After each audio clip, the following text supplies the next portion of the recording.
This episode is one that I have done before, but it's been so many years, I think over two, Jason, since you and I have chatted about my Yeah, progress. easily. And what's cool about it is 2 years later, and the progress is not only maintained, but has been like it's better, you know? Yeah. I'm finally at a place where I don't compare to 2 years ago. I felt like shit. It's like it's almost been six, hmm which is crazy. So Yeah, 2022. I know, And I then you were know, starting before I found you I or know. you found me, you were having issues. So yeah, I think for you it's been 6 years.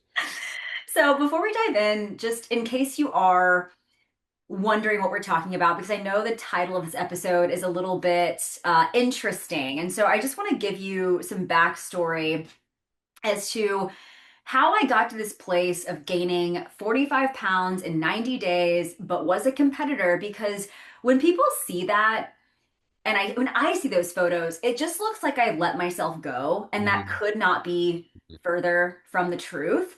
So, to give you a backstory, I was living a very high stress lifestyle for a very long time unintentionally. I am not somebody who has natural anxiety, unless we're talking about work related stress, right? Like I love what I do. But in terms of what I was doing for a living, I was a TV reporter, breaking news, lots of crazy things that were happening there. I was a power lifter and then a bodybuilder. And so when I wasn't working, I was competing. Just everything about what I was doing was extremely high stress, and there was very minimal recovery time. I was also working part-time jobs on the weekends. So it was just crazy. Mhm. And fast forward to my last bodybuilding prep in 2020, where I just couldn't get lean enough. For some reason, I couldn't get lean enough. And my coach, after about 8 months, decided to quit. And we were sub 900 calories, 8 hours of cardio every single week. I remember my carbs being 31.5. I only remember that because the point 0.5 was like so fucking weird. Like, I don't know what half a carb is, but I don't even know how you hit that, but okay. I was trying to make it work, you know? And this is back when functional wasn't a thing, right? Like these coaches were so good, but if something wasn't going according to plan, we just cut calories and Yeah. added cardio. And so I remember running labs with that coach before things got crazy. And my cortisol was like a 5.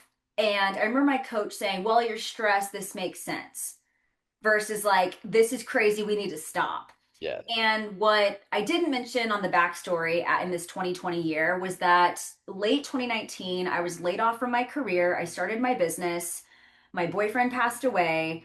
And then what did I do? Naturally, I started to compete again. Like I had to put myself into a That's body. how I do Duh, it. right. Because I need to compartmentalize, Yeah. right? Because if Right. I'm not, I need to control something so I can right, control this. literally, I mean, it was crazy. I So, know I do the anyways, same shit. yeah. So my body was like, "Hey, girl, you can't do this anymore." And I would have never stopped because I remember we stopped prepping and we started reverse dieting, right? And I mean, I reverse diet just like I diet. I stick to everything to a T, Yep, probably you to a do. fault sometimes. um, You're on your point. I never once in I don't know how many years we were together I had to worry about whether you were on point or not.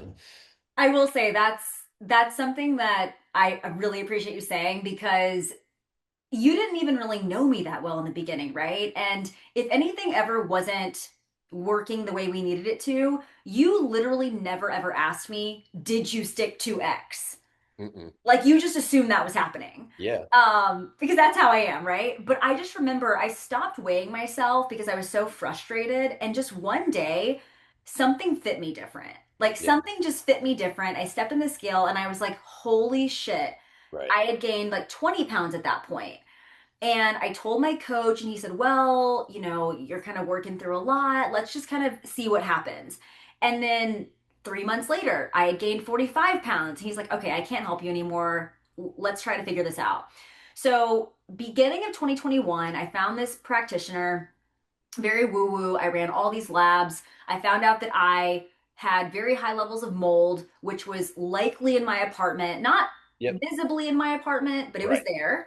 Yep. My cortisol was still completely flatlined. And at this point, it had been for 2 years flatlined. Yep. And that's not great. And I don't think we ran hormones at that point, but let's be real, they were probably shit then too. And heavy metals, all the things, right? So was about 8 months into working with that coach, did all the mold protocols, adrenal repair, things like that. But that coach didn't care at all about macros or aesthetics or anything. It was very like healing, love Right. your body. And so after that, I just was like, man, I need something different. And what's funny about you, Jason, I know I've told you this before, but we've both slept since then. You were somebody that I wanted to hire for bodybuilding years ago, and Mm. I never did. And then I saw you getting into more of the functional stuff. And I knew you were high demand. I knew you were busy. And one of my business clients was working with you. And I said, please, please, please put in a word for me. And can you maybe ask him if he can get on a Zoom call with me? And Yeah. you were like, oh my God. How did you feel when I asked you to get on a Zoom call? Um, I luckily you did. I don't remember who the business client was, but you It was had Aaron Straker. okay, you Yeah. there, and I respect him a lot, and I was like, yeah, I'll get on the Zoom call with her. But generally, I mean, I've been in this business so long that usually by with all my forms and my goodwill and I guess my name, people don't generally request it and they're okay with that. But I was like, okay, yeah, I'll do it. Let's have a call. And I still remember it to this day. That's so funny. Yeah, I remember even apologizing too because same thing, if I get somebody now where they're like, man, I've been burned, can I just please talk to you? Unfortunately, my time is just too valuable. And so Yeah, for you, I remember like sending a voice note just saying, hey, I understand that you're so valuable. I've worked with two practitioners who are very popular in the space and they just aren't listening to me. yeah, And, fortunately you did get on call, but I was a done deal. I was like, send me the payment, like, let's go. yeah. So I know at first we did adrenals, right? And fortunately you weren't like, I'm gonna make you go through this protocol that you've already done 7 times. So tell me a little bit about what you noticed when Yeah. we got those adrenal labs. So the labs that I got, you were a 6.9 on your cortisol. And so I guess if you had seen a 5 with your other practitioner, it did improve a bit. But for your audience, we want to see this really around 12 to 13 in the morning because in the morning, cortisol has to spike to get you going for your day, get you up and moving. That helps blood glucose release, et cetera, et cetera. And then over the course of time, it does this. Um, and so Taylor was starting her day here and not here. And so what that tells me is it's not that necessarily, well, stress is still there, but it tells me that the gland has finally said, hey, no more. I'm not going to release cortisol. And it kind of gets worn out, right? It gives you the middle finger because you pushed it so much. If I would have got Taylor 2 years prior, or maybe three, her cortisol would have been 30. But I got a hold of her where it was tanked. And so what this does is, and you don't have enough cortisol, you can't fight inflammation. And so as she's feeding up and she's already inflamed, her body is just getting puffier and puffier as she goes. And a piece of that is the cortisol issue. And you had already solved the mold, so I didn't have to go in there. But without good adrenals and without good cortisol balance, it's going to be an uphill battle to try to lose fat. So we went in there and I supported it with trying to get it running again because we even did a 4 point cortisol because I said, okay, for those listening, blood glucose is great, but it's not the be all end all and it's only 1 point. I need to see what you're doing the rest of the day. And her ZRT came back, which is a blood test or spit test. I'm sorry. You take it from home and you do it like throughout the day. So it helps me map out her curve. Well, she was basically flat all day. So that tells me look, she's not getting the anti-inflammatory effects and she's going to be super tired and her body's not going to be resilient to training anyway. So even a little bit of training, a little bit of dieting is going to make this 10 times worse. So we had to cause safety. We had to create safety within her body. So, we couldn't go right into a deficit. Although I knew that I had to be delicate, I couldn't push too many calories because she would have continued to gain and then lost like confidence in me. but we had to create safety. And then I used some supplements to help support cortisol release, not just stress reduction.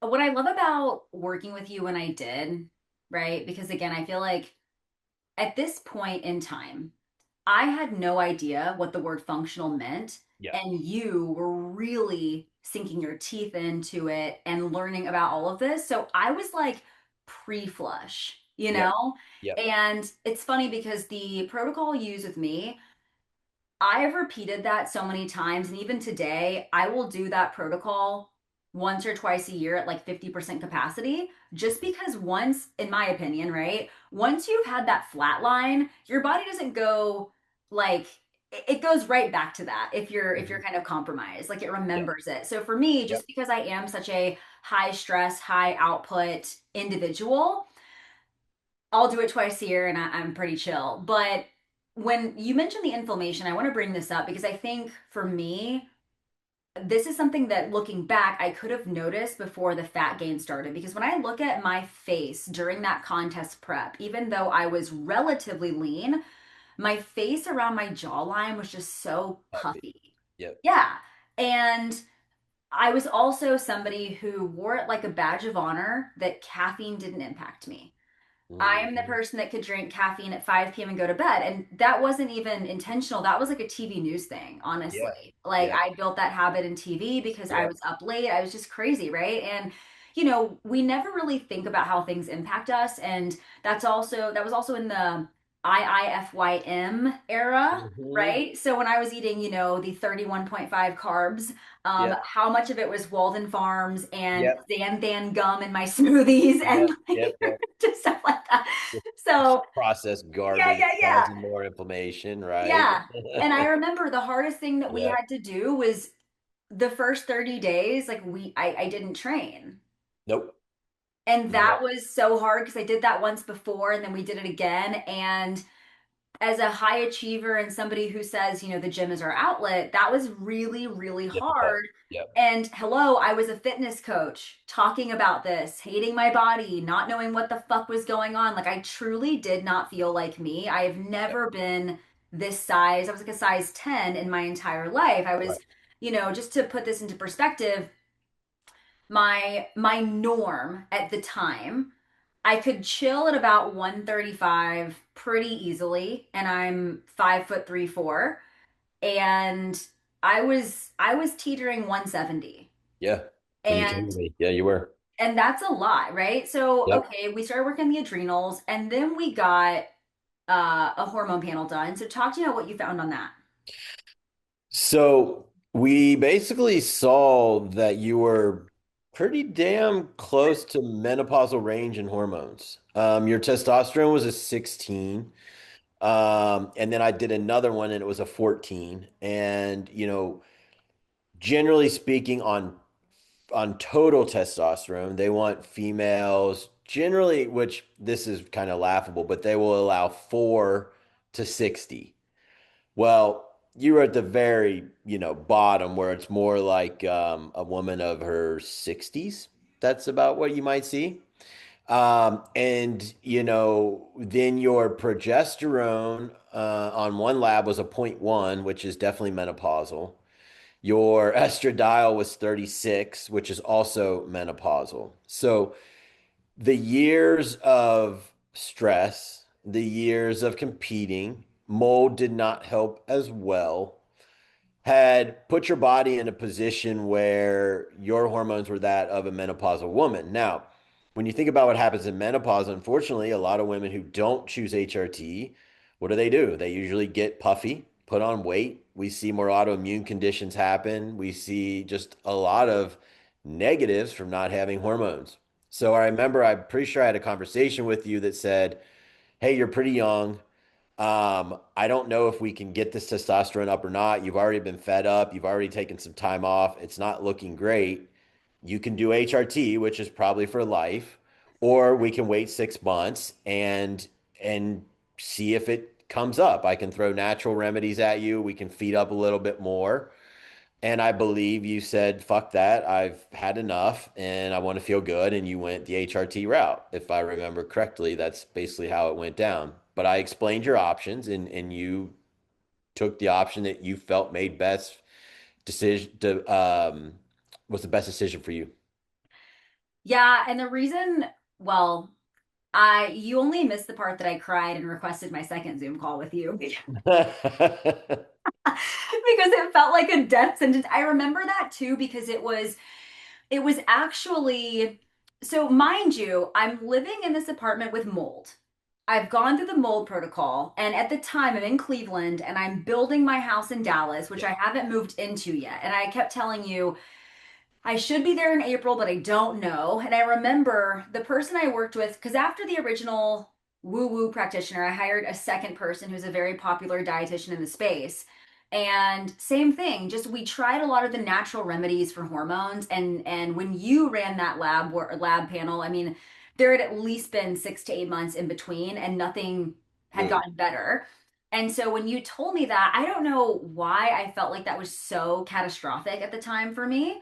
But I will say, I still think it is so taboo for women to talk about being on testosterone.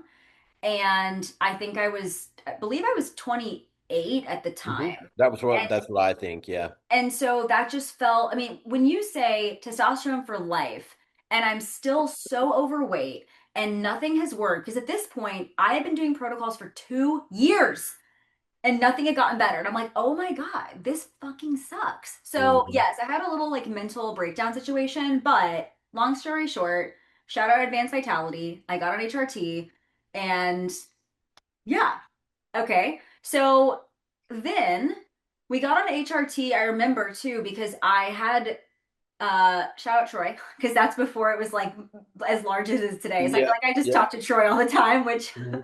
Troy, bless him. I remember him sending me like videos via text of how to inject because I'm like, Troy, what the fuck do I do? Mhm. What is happening?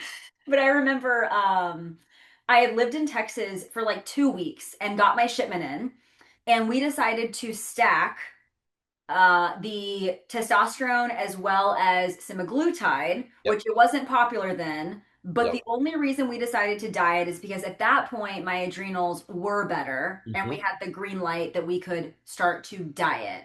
Yep. So, talk about why for me you decided to use semaglutide. Okay. So semaglutide is a GLP-1. It's the lowest on the totem pole at this point. You know, the audience has probably heard of tirzepatide and has probably heard of retatrutide. At the time, GLP-1 was the main one to go to. I don't even know if tirzepatide was released yet. No. So that's why we really only had that option. Mhm. But GLP-1 does a couple things really well in these situations. Number one, it's one of its biggest benefits is lowering of inflammation. And even though we had, fixed your adrenals, got some hormones in you, you still had a very puffy look. And what I did was not willing to do was put you through an intense cut phase where we needed a lot of hit and we needed, intense caloric deficits because that was going to just push your adrenals back down. I already knew that GLP-1, when paired with proper lifestyle habits, helped make those habits work way better so that the person did not have to diet as hard. All the effort has to be there, but basically it was like an enhancement to the things that the person was already doing. Number two is it improves insulin sensitivity. Looking back at your labs, you weren't highly insensitive, but you were at a 10 on your fasted insulin. Now, for someone who is healthy and doing all the right things, that's generally not where we want them. We want them at 6 or lower to be optimal. And then anything over 10, we start to worry and say, hey, you're starting to lose some sensitivity. Well, the less optimal you have of insulin sensitivity, the harder it is going to be to lose fat. So we knew that GLP-1 would help there as well. So not only is it taking care of your inflammation that you're battling big time, it's going to help with your insulin sensitivity.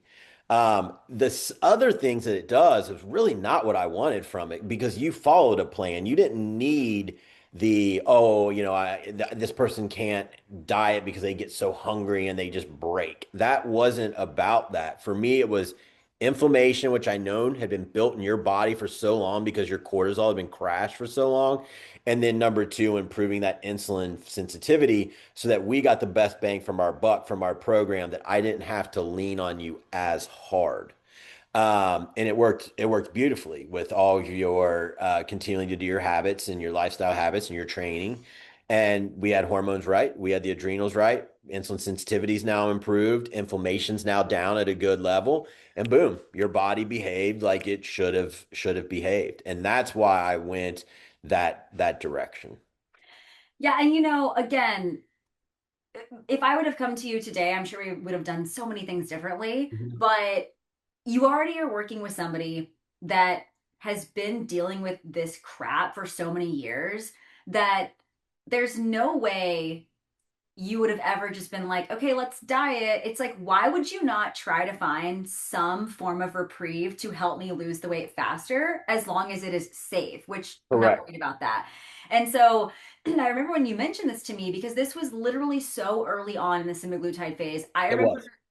asking people if they had heard of it. No one had at the time. Right. I was one of the first using it for these weight loss resistant cases. Yeah, Yeah. yeah. And anyone that I've worked with since then that has a similar story to me, I do think a GLP-1 is fantastic. And obviously 100%. there's other options now, but simply if I were to come to you as a client wanting to lose fat, we have never gone this route. But again, you knew I was going to train because like with semaglutide, I really didn't lose much muscle. The hardest thing for me, I think, was how much muscle I had lost from just Just being all an act. Yeah. bullshit, right? Like before Mhm. that, it wasn't semaglutide, but I just remember we started semaglutide and HRT in April of 2022. And by about August, we had already pulled 20 pounds off. Yep. And then by the end of that year, by the end of 2022, I was touching that 135 to 140 mark. Yep. And I yeah, that's that year was insane. And then I remember the next few years we just kind of chipped away at it, hovered, chipped away at it, hovered. And there were some phases where we were able to pick my training back up to 5 days, but I'm so intuitive with how I feel now in my body that I always would err on the side of caution versus not. Okay. So yeah, and fast forward to today, 2026. I know that our last dieting phase and we kind of wrap things up in 2025 was really like a hey, let's see what we can do. And it was the easiest diet we'd ever done. We made one singular macro adjustment, literally one, Yep. and I am now maintaining in the low 120s at a higher amount of calories than I've ever had. And I'm eating more food right now than I was when I weighed that 170, 70. which Yep. is kind of insane, right? Same. And I think that's one thing that I want to highlight is because, I'm super grateful that I went through all of that BS because since then, I have helped so many of my clients go Sure. through 100%. go through this, right? And I'm just so happy because there is no way I would have ever known the signs and symptoms because when you're just a high achieving crazy person like we are, Yep. you don't know when to stop unless you are No. forced to stop. Forced to stop. Yep. I've been there. I mean, yeah, and I Yep. know that when you were at the conference last year, right? Which again, super grateful you were there because I know that you did not do speaking events last year. Like you were Mhm. going through it yourself. Yep. And I know somebody asked you about this. They said, looking back, would you have done anything different? Like, do I have to go through this to be successful? And I don't want to say yes, but I don't want to say no either. Right. Right. So, my answer to that was you are not going to get successful without grinding. It doesn't happen. There's no, unless, nepotism or you get just given shares in a company that's, someone's already doing the bulk of the work. It just doesn't happen. And so, you're going to grind to get successful. You did it. I did it. There's people who like I'll read and they don't seem to get like any issues. Like Alex Hermosi, I think says like I don't have like a thing I do in the morning. I just get up and grind, and I think Yeah, that's him. But I mean, you're not wrong, and that's kind of how I am too, because I would rather remember when you were younger and you wanted to get your homework done so you could play outside.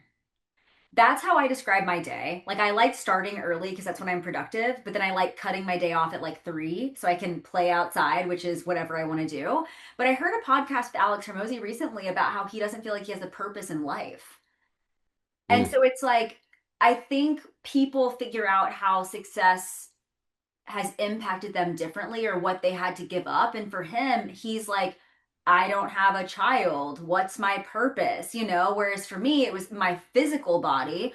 For you, I know it was a lot of internal gut, this, that, and the Yeah. other. For some people, it's they lose relationships or things like that. So I don't know. I really don't know anyone who I would consider very successful or look up to that hasn't had intense sacrifice or something happen without us intentionally trying to do it, right? Like I had no idea that I was truly impacting my body. I thought I was invincible. Yeah, well, I did too. I did too.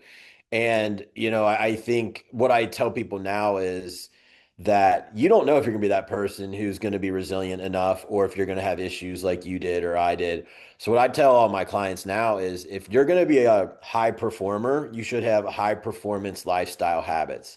And what I mean by that is, maybe like now I get up in the morning and I meditate before I do anything else. It's 15 minutes of deep breathing. I got put my falsetto on, then I walk for 20 or 30, then I work. Well, I didn't always do that. When I had 180 clients, I got up, I looked at my phone, I drank some water, and I got on the computer and I drank a coffee, right? And my cortisol is just spiking nice and high, and like I'm just rocking and rolling. And there's something I would have never told my clients to do, but it's like, you're fine. Like you're resilient, you're strong, you're this bodybuilder. It finally got me, right? So now I have high performance lifestyle habits to go along with my high performance lifestyle. And so usually I meditate middle of the day after I work out. Like I wear my blue blocking glasses now at night so that my melatonin hits and I'm starting to get ready for bed. I didn't do any of that stuff before, but now I'm doing it. And so me getting sick forced me to do that. But I think a lot of people, you can inherit that now and do it now and then you'll be fine. Like you can be high performance, just have high performance lifestyle habits that keep your cortisol coming down. Don't let it stay elevated. That get your meals in. Don't just cut corners. Just all the things that you need to do to be a high performer. And then I think you can be a high performer and not have any of the problems that you or I experienced. I just, I think about what Instagram looked like 2019, 2018, 2020. This stuff wasn't there because it was still, we were coming out of the era of calories in, calories out. Hmm. And if something didn't fall into that bracket, Hmm. it was like, oh, that's bullshit, right? And Yep. I had calories in, calories out coaches Yep. where they would have never once suggested that something was wrong with my hormones. That just wasn't Yep. a thing, you Nope. know? Nope. But yeah, I mean, if I would have known what I do now then, sure, things would have been different. But I'm so grateful that I went through that. And I want to say this to coaches listening because especially being a female, I mean, men too, but it's so easy for us when we're not our leanest for whatever reason. Life hits, or we're not in prep, or whatever. We start to feel shameful for how we show up online because we think that Sure. people won't hire us. Sure. And Yep. I'm sure that you get this, and I'm sure you'll probably relate to this. But for me, the year that I was the most fucked up was my first 7-figure year. It's crazy. And why was it that way when I was telling you minutes ago that I rested more, I slept more, I took my foot off the gas, so to speak?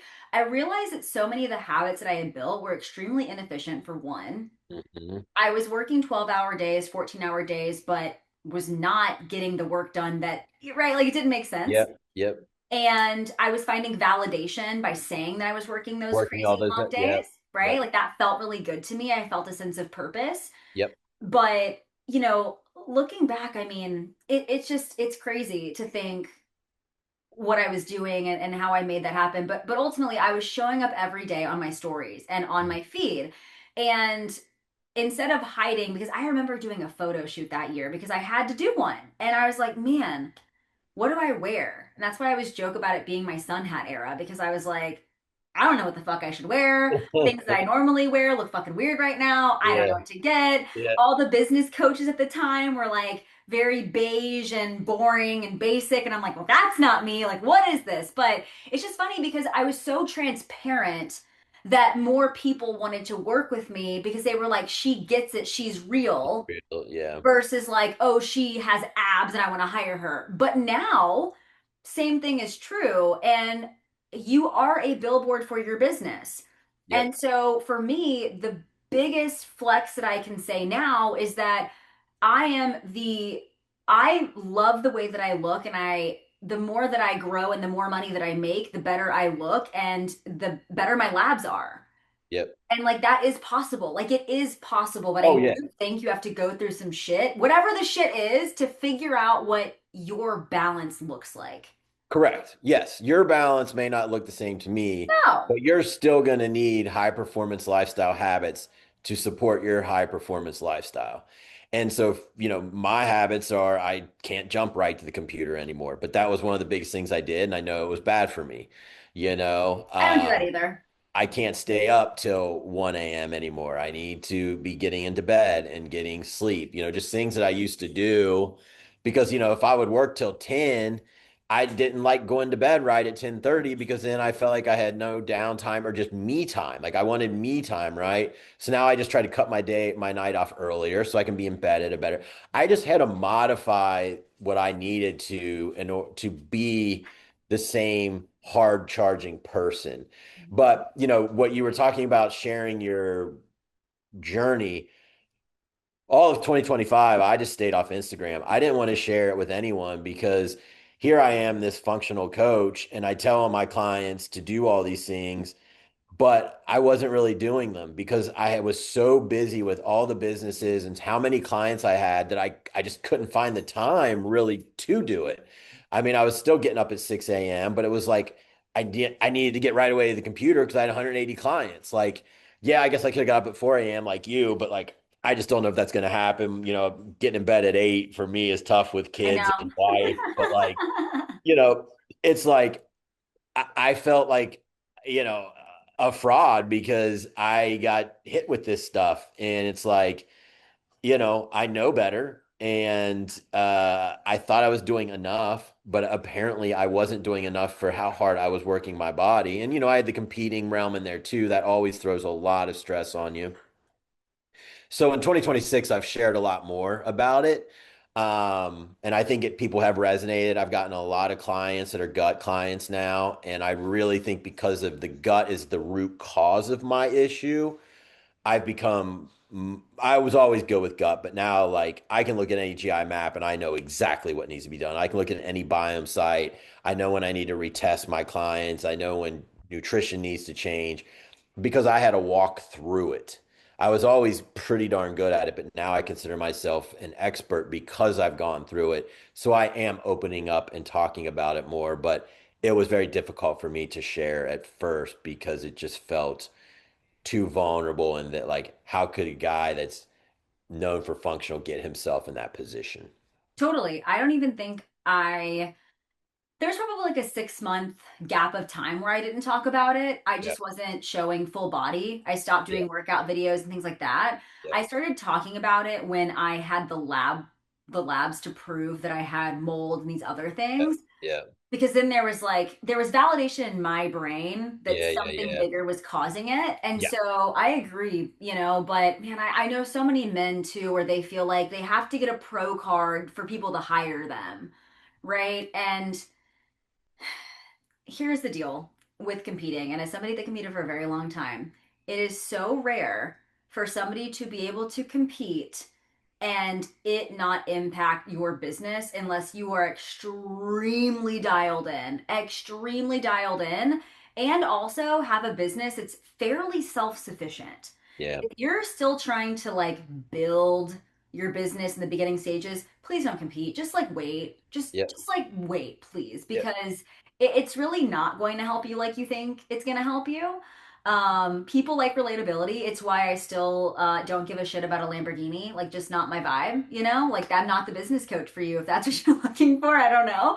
yeah, But I want to ask you really quickly about some warning signs, right? Yeah. So, if other high achieving type women Yep. entrepreneurs are listening to this, right? What are some things they may not notice where they're like, Yep. "Oh, I'm just tired," Yep. versus, "Hey, you should probably like look into this." Yeah, I think that's a really great question. And so I'm going to give you a slew of things that because it affects us differently, Yep. right? Some people get gut, some people get sleep. So and it goes on and on. So I think if your digestion changes where it's not just like, oh, I traveled and I got a little constipated, because women seem to get that more than men when they travel. But like if you notice that your digestion starts to become really off, whether you're always getting diarrhea, which can be a form of anxiety, you're stressed. Some people speed up and transit goes through, or some people slow down. So if digestion and your bowel movements change, there is something probably going on, assuming that it's not just like an acute thing for like a week. Okay. Sleep. If your sleep starts to change, like, and so many different things can happen with sleep. Number one, it can be where you just can't fall asleep. That's usually definitely cortisol. But you could also be like waking up at 2 and you're kind of warm and you're not really like falling back asleep, but you're not really like brain isn't moving. That's usually a histamine, which can go back to gut, but it also can be from your CNS being upregulated as well. So that can be an issue. But if you're waking up at 2 or 3 and you're just like, oh my God, I got to do this tomorrow, I got to do that. And yesterday this happened, that's a cortisol That thing. was so me. Yeah. So that's a Like cortisol I was thing, ordering so much dysregulation. shit on Amazon at 2 a.m. Yep. routinely because I would wake up and I'd be like, all Yep. right, well, let's just get some shit Yep. on Amazon. Yep. Yep. And if your brain can stop, totally cortisol. And it makes sense because you were low in the morning, but you probably were having a bit of a spike at night. So you were like ass backwards, which I've been that way at one time in myself, high performers. And so that can happen. Brain fog can kick in. So like, you can't catch your words, you can't find your words, or you're forgetting people's names that you normally would remember. All those things are kind of like brain fog issues and can be a sign that, hey, things are really starting to not go in my direction. Holding water weight when you normally wouldn't, that usually can be a sign of cortisol tanking and your inflammation is ensuing. Um, and then low libido. Like if you're not overly stressed, you should have a healthy sex drive. That's just part of human beings.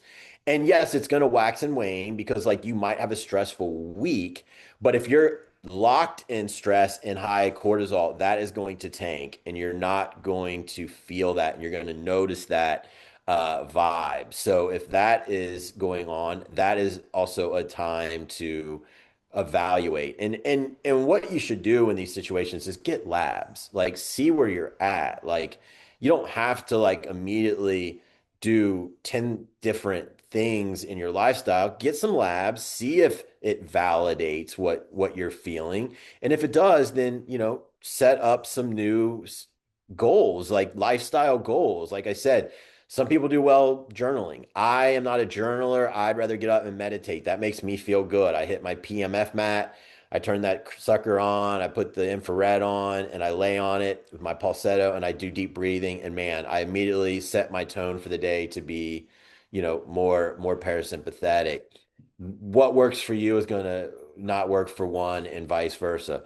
But those 5 to 6 are really the most that I see people when I watch for, especially when I'm like programming them and some of those things start to happen. I'm like, okay, we've been at 5. Now we need to go to 4. Maybe we need to go to 3 if we were at 4. Maybe we need to start feeding back up. This diet has ran its course. There's so much, and there's only so much stress I can control, right? Like I can't control people in a bad relationship. I can't control people hating their job. But as a trainer, I can pull back on their cardio. I can pull back on their training, and I can certainly feed them up, which then alleviates some stress. So it's just about not letting those buckets continue to overflow. But also, I do talk to them about, hey, can you delegate any of this at work? Can you, if you're a coach, can you hire a VA now? Like, are you there? What can you do to like start? Do you have a spouse that could help? So those are some things that I think you need to be aware of that if they continue, not just acutely for a week, but over time, you're probably heading in the wrong direction there. And it's only a matter of time before something breaks or causes you, like you said earlier, to take that break. A few of the mental signs that I noticed, at least, especially those of you that are running businesses and you no longer are in the position of like hating your job, if you're not excited about work, people can sometimes misdiagnose hormonal issues for burnout when in reality, you're just not able to perform like you were. So I think that's really important. And also making sure that you're adjusting your boundaries based on what the business or life is demanding of you, right? Because I know we've joked about my 4 a.m. alarm, but that's truly a season. That's not something I plan to do forever. And because of that, I'm going to bed at like a geriatric hour. Again, it's a season, it's not going to be forever. But I think that far too many coaches, I was just talking with one of my clients last night who has grown tremendously, but he still has all of his notifications on every single app. And I did this a long time ago, and I think it's like a TV thing because I would have a personal phone and a work phone. And so when I started the business, I did not give my cell phone to my clients. And some of Okay. y'all are still doing that. Okay. So, and if you are, please get Yep. them on an app. But the second part of that is any app that you use, whatever it is, move it off of your home screen to the second screen on your phone and turn notifications off. You are never, ever, ever, ever, ever going to forget to check your email, your clients, whatever. And for me, if you're seeing, 25, 50 notifications, it's so hard to lock in and focus. And so you're constantly creating more stress that doesn't need to be there. And on the weekends or even evenings, it's going to start impacting not only your sleep, but your relationships, right? And that's where I've heard, well, my boyfriend or my partner just thinks that this is not working for me. Meanwhile, it's because you've created crap boundaries, right? And Mhm. your life is I mean, it's a result of what you've allowed to happen. So I think Yep. a lot of this too is just how are you managing? And there's so many little things that creep up that we just don't realize. Like you saying waking up and starting check-ins immediately because the thought behind it is, well, I'm doing this not because I am wrecked because I want to hurry up and get done because I know they're sitting in my inbox, right? And so Yep. it all makes sense logically. And that's why it's so hard to see sometimes. I know for me, I wasn't getting a pump in the gym, and not just because I was fluffy, but I wasn't feeling it like I normally was. I was super lethargic, even if I got sleep. There's so many little signs, but if something just feels off, I think anyone should be getting labs at minimum once a year. At minimum once a year. But I mean, you might say twice a year, but just bare Yeah. minimum. Yeah, a bare minimum, but I generally try to do twice. And then if I'm working with a functional issue, it's probably every 8 to 12 weeks until we're resolved. But yeah, I mean, if, you know, lack of a pump in the gym is a big one. That's usually an insulin sensitivity issue, or you're just so damn tired and you're not recovered at all. So, if you're someone who's training and you're feeling that, there's probably some validation to pull back, take a deload, train less, lower your volume, take a week, things like that. But I And can't take a rest day, Jason. I know, The right? gym is my therapy. I know, right? No, therapy And is and therapy. I always explain, I get it. It turns your brain off and it's therapy that way, but it's still a stress, especially if you're training to build muscle, that is a stress. If you're going in there for 30 minutes like Susie Soccer Mom and you know, and then you're done, maybe not, but like if you're in there hitting it and hitting PRs, trying for PRs, that's a stress. I don't care. The reason it's therapy is because it shuts your brain off and it does the same for me, but it's still a stress to your body, no doubt about it. All right, let's wrap up and talk about a cheat codes. Let's say that we're healed and we're good to go. I always like to know what peptides you're loving right now for top Yeah. performance. Supplements, Yeah. peptides, just like right now, what are you really liking? Yep. So I love SS31. A lot of issues come from mitochondrial dysfunction, and there's a sheathing around mitochondria called cardiolipin, and this can cause them to be leaky and not be as efficient in burning fuel, and it fixes that. And so like even with like Parkinson's mitochondrial dysfunction, SS31 is awesome, but even just those who are like high performers, 8 weeks on, 8 weeks off, or even just, 2 or 3 times a year. I love SS31. I'm a big fan of obviously tirzepatide, which is, the version two of GLPs. I do like Retta in certain instances, but I'm finding that some women, especially if they aren't on PEDs, it's impeded their off-season growth. Um, so, I'm a little iffy there, but for fat loss, nothing's better than Retta if you're just purely wanting fat loss.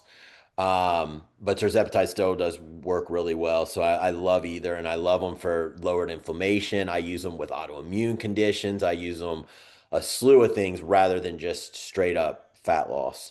Um, I do really like MOTS-C, which is an insulin sensitivity peptide. It works really well back and forth with SS31 because SS31 does the repair, and MOTS-C then tells the mitochondria to work harder and burn your fuels more efficiently. So I feel like fix the mitochondria, then use your MOTS-C. So you can go 6, 8, and 8 with each. MOTS-C is going to shine for energy. And like I said, efficiency, but also improves insulin sensitivity. So there is some like leaning out that usually goes along with it. Um, I've been anything else? using that the last few months on my reverse. I'll do like Okay. 8 weeks on, a little bit Yep. off, but It's a good one. It's just a to good test one. it. Hmm. And then for like your high achievers that are anxious or just have hard time calming down, I love Selank, Same. Selank. I Same. take it. Yeah, I take it daily. Really like it. Like the first time I ever tried it, I could definitely tell it Agreed. works. And so I've stuck with it. You can do it as a nasal spray. I just inject it, but you can do nasal. It also improves BDNF, which is like basically miracle grow for the brain. And I do a lot of genetics testing with clients. You can do like a consult with me, and I did my own, and I'm lower in BDNF production, so like a slank is definitely going to be something that's like helpful for me. It also I also have a history of macular degeneration in the family, and SS31 is actually really good for eyes and kidneys. So, like low GEGFRs, things like that. SS31 has been shown to help a lot. So, those are the main ones. I do use GHKCU off and on for like inflammation, but also just like, skin. I'm 48 My now. hair is like down to my butt crack at this I point. can see it. It looks great. Are you using it? GHKCU has been, we started that. It was just a suggestion from you. I Yep. think it had been, it's got to be 18 months at this point, Okay. probably. And I'll do 8 weeks on, but I'll be real with you. I don't do 4 full weeks off, maybe two Yep. weeks off. Like, Yep. I just That's love it. fine. Yeah. And it's gonna improve skin, hair, and nails. I'm such And a, well, so, yeah. And like, ladies, if you're listening to this, I mean, dudes too, right? But, the older I've gotten, it's funny, people like to ask me about my skincare routine. yep. And, oh, that's fucking dialed in too. But Yeah. the GHK is better than any topical you're going 100%. to find. 100%. 100%. Yeah. The way that it synthesizes collagen is just you can go into chat and ask it. It'll tell you it's better than retinol, it's better than like you can pretty much compare it to anything and they'll still say, well, GHKCU is going to be better. I love it. Um, Yeah. yeah. So those are, I think. Oh, one last one. I use DSIP a lot off and on, and this is Delta Sleep Inducing Peptide. And if you don't have trouble getting into deep sleep, like on your aura or whatever you measure, or if you do measure, you don't need it. But like for me, especially when I was sick, histamine is known to help to not allow you to get into deep sleep. And since I was overproducing it, I was only getting 30 minutes of deep sleep. With a catch 22 there is if you're trying to heal, you need deep sleep. Also, this is when your brain does most of its healing, and my dad passed of dementia. So for me, I use DSIP off and on throughout the year to improve deep sleep. Again, not you don't need to rush out and use every one of these peptides. Research it, see what makes sense for you and your lifestyle. But those are some of my favorites right now. Going back to Solank really fast because and I do the nasal spray. Fortunately, I haven't gotten a janky one yet. Yep. But I know sometimes that can be an issue. Yeah. But um, when I started using Solang, the reason I started using it was because I wanted to see if I would be able to focus without like those brain interruptions. Yep. So what I noticed was that after about 2 weeks, I remember talking to my mentor saying, you know, it's really interesting. This like payment fail didn't even trigger me today. Like Mhm. little things that normally would throw you off just don't throw you off. Mhm. And I actually like taking it on the weekends. It sounds weird, but it helps me relax without stressing about relaxing. Mhm. Entrepreneur problems, but like sometimes it's Mhm. hard to do nothing. Um, Max is the only other one that I throw in there. And I know you've obviously dabbled with that, right? I But have. yeah, I try not to take any like Synapse and Solank, anything that's like productivity output. I don't do daily. I really try to keep them to a few times a week or on hard output days, just 'cause I never want to become reliant on it. And I know you mentioned that both of those can become really addicting, and I can totally see why. Yep.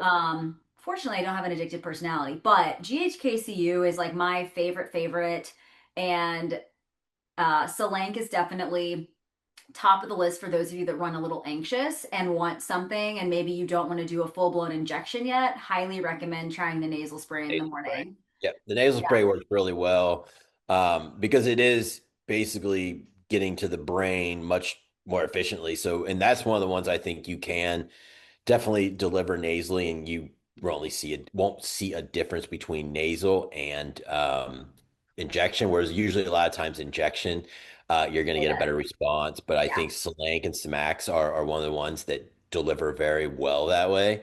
Samax, I don't have too much trouble focusing. So generally, I have that one on hand, but I don't use it as much. But because I'm such a psycho with anxiety and stress, I do use Slank almost daily. But again, how you're using it is totally fine, and probably is better off because you're not developing a tolerance. I like using Sumax on days that I need to get a lot of content created, not Yeah. filmed, but like the writing aspect, Mhm. because it doesn't impact creativity. Like, you know how some things they help you focus, but you're like a zombie? That's not how Yeah. I feel with this. I feel like I can just really focus longer on the task at hand, and Correct. my brain doesn't fatigue as fast. Yep. But yeah, and always like at least my advice would be add one thing at a time and Correct. see what happens. Like definitely don't be an idiot and You're order not going all to this know what's shit. working if you just No. have a bunch of stuff. Um, and ChatGPT will convince you that you should stack multiple things too, because it's going to favor with whatever you tell it. So yeah, just like know that going into it. Yeah. But but yeah. Well, I'm gonna add all of your contact information in the show notes, obviously. But Appreciate the it. only small thing I forgot to ask you Yeah. was if a female like myself or whoever is starting HRT, Hmm. is there any supplement they should stack on top of it? Because I know for Hmm. us, my body responded way faster than we thought, and I did notice acne and some hair shedding, right? Which we course corrected, but is there anything that you would have maybe in retrospect stacked on top of that? That's a good question. In retrospect, yeah, I would have started. Honestly, GHKCU is one of the best to stack when you're starting a woman on an HRT if they can afford it. If they can't and they think they may be prone to hair shedding, just start with a very low dose. Make sure you're going to a clinic that has no problem starting you at 4 mgs a week. There's plenty out there that will start you at 10 to 20 mgs of testosterone. And unless you're a special snowflake, you're probably going to get some shedding on that. And there's still plenty out there. I had one client of mine there, they were dosing her at 35 mgs, That's and wild. her testosterone was 650. Hell yeah. I said, just so you know, when I was a natty bodybuilder, your testosterone is higher than mine right now. But you remember what mine did?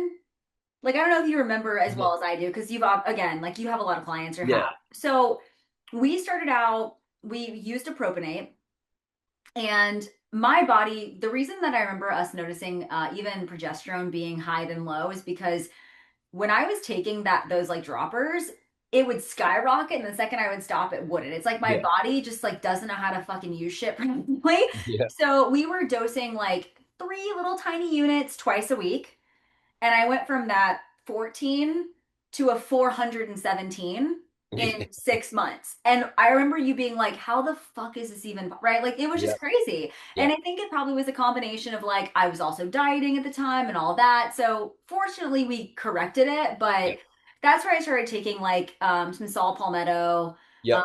At the time I remember I added a topical GHK, but I don't think you were gonna push another injection on me at the time. Yep. But it course corrected, but I wish I would have done labs like 8 weeks after taking tests, and I didn't do that. So that's on me. Biotin can help, with hair. There's obviously topical DHT, shampoos that can keep that down.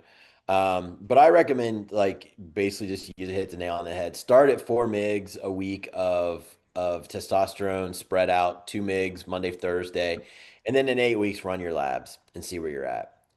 Most women on that dose are going to be doing very well. And total also, just so you know, is not the be all end all. It's really your free. So you could be running at 100 total, which is 40 points above Yeah. where they want women, but your free's at a 3.3, and free they allow up to 4.4.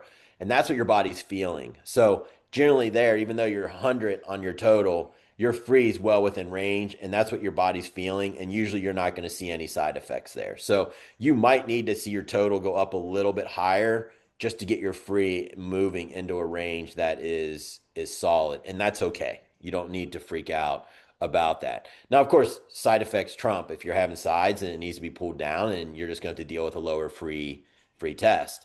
Aria is kind of like that. Her free is only sitting probably like at 2.1 because we can't really push it any higher, but it's better than where it was. She's middle of the road, right, on a 4.4. So.